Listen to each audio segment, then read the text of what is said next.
I mean, so one I would say is actually Wall Street is totally aping into what I'm talking about.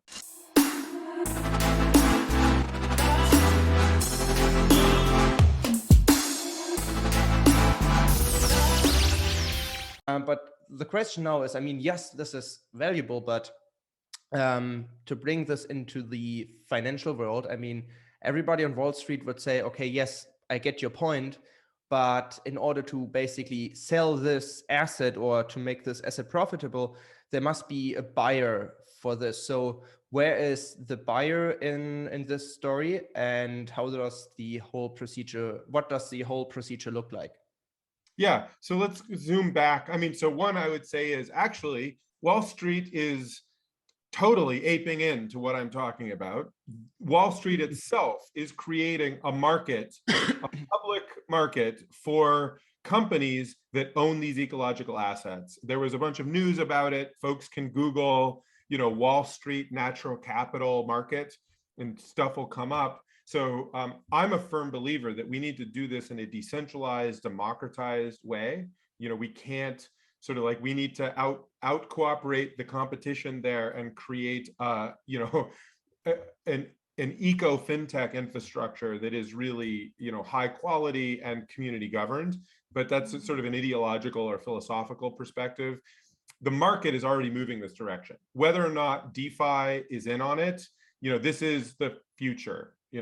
This is where capitalism is moving, right? It's moving in this direction, so sort of one reason or the other. So now let's unpack what does that mean in terms of the buy side and the sell side and the different actors. And to think about this, let's go back to carbon, right? Because that's where the go-to-market is. We recently we're launching the Nature Carbon Ton into the Cosmos ecosystem, the IBC ecosystem.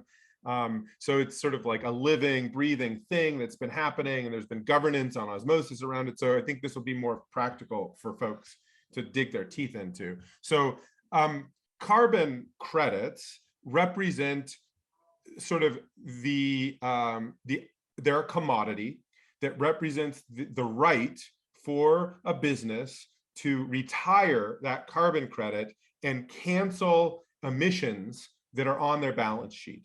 So a fundamental part of the understanding that people need to understand in these emerging markets is it is now widely, at least culturally expected and accepted, as well as increasingly regulated, that companies need to account for their carbon emissions, have a plan to reduce those carbon emissions, and be adhering to that plan in order to access basic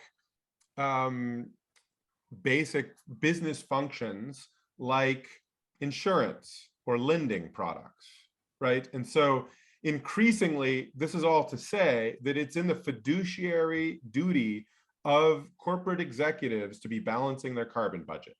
And that is just how it is now. I mean, this has been a long 20+ year process that the corporate world has been undergoing to sort of internalize and accept carbon emissions as an important part of what is being tracked and accounted for on their balance sheet. But we in 2022, here we are, we now live in a world in which companies are accounting for carbon on their balance sheet, and the emission, and there's a whole complex and fairly esoteric art to how that happens, the good of it, the bad of it.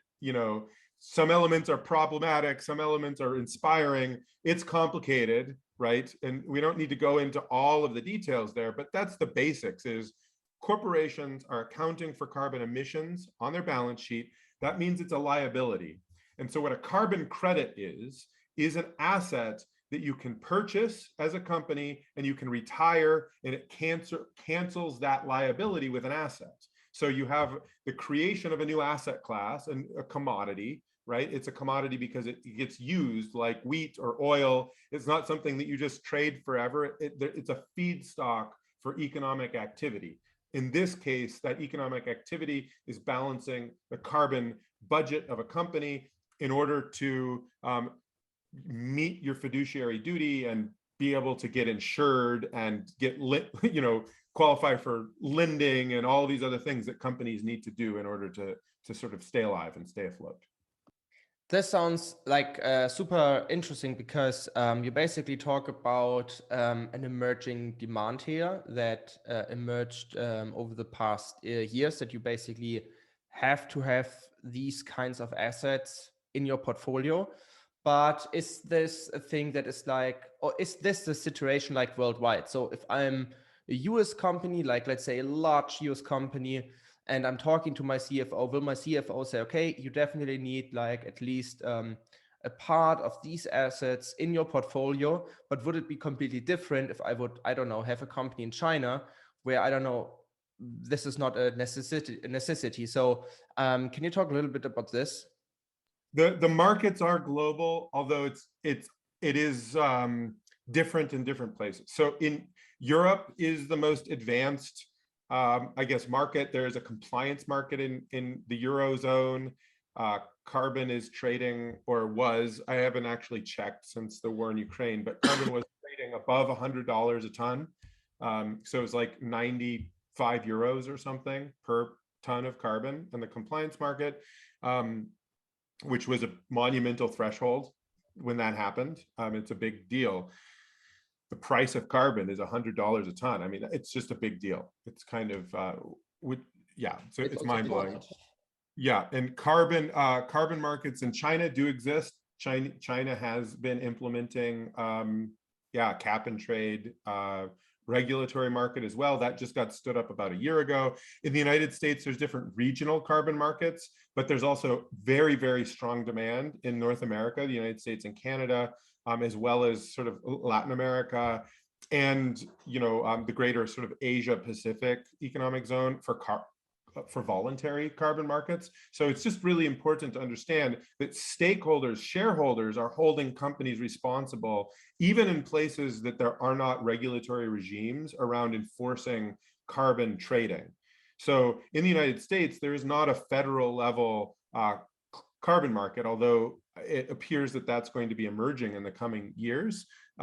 However, the United States has huge demand for carbon credits, and many big companies based in the United States are aggressively purchasing and holding and retiring carbon credits voluntarily. These are voluntary carbon markets that are sort of like pseudo-regulated, meaning they're regulated because you're entering into contracts about claims, and so if they're false contracts, there is a legal system that holds everybody accountable to the asset that's being purchased and sold, but they're not regulated in the sense that there is sort of like a cap of emissions that's enforced by the government with some tax regime, right? Instead, it's shareholders and customers who are holding companies responsible for sort of becoming sustainable and that are pushing these massive gains in market acceptance of these carbon assets. Hey friends, it's so sad, but this video has come to an end. If you want to listen to the whole conversation with Gregory, check out the link in the description below. This will lead you to our podcast. We always publish the whole This Week in Cosmos episode on our podcast show, so make sure to check it out if you want to listen to all the whole conversations we publish. With Gregory, I will also talk about how to value these ecological assets, Regen Networks, recent developments, and much, much more, so do not miss out on that one. And besides, if you enjoyed the show, please make sure to subscribe to this YouTube channel and give this video a like. This triggers YouTube algorithm and leads to an atom pump on the other hand. So with that being said, I hope I see you very soon.